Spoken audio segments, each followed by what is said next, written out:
এখানে বেগুনগুলো লম্বা লম্বা করে কেটে নিলাম, এগুলো একটু হালকা করে ভেজে নেব। একটা শুকনো লঙ্কা চিড়ে দিলাম। এবার একটু গোটা জিরে দিলাম। এরকম ছোট চামচের ভরা ভরা 2 চামচ সাদা তিল গুঁড়ো দিলাম। ছোট চামচের 1 চামচ ধনের গুঁড়ো দিলাম। এখানে ছোট চামচের 1 চামচ কাশ্মীরি লঙ্কার গুঁড়ো দিলাম। ছোট 2টো কাঁচা লঙ্কা চিড়ে দিলাম। একটু নুন দিলাম, একটু হলুদ দিলাম, অল্প একটু চিনি দিলাম। এবার কয়েকটা বড়ি গুঁড়ো করে দিয়ে দেবো। এবার হালকা করে ভেজে রাখা বেগুনগুলো দিয়ে দিলাম।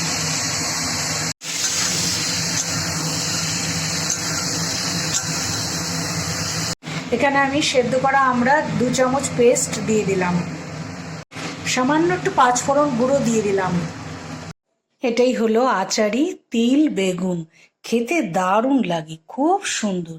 রুটি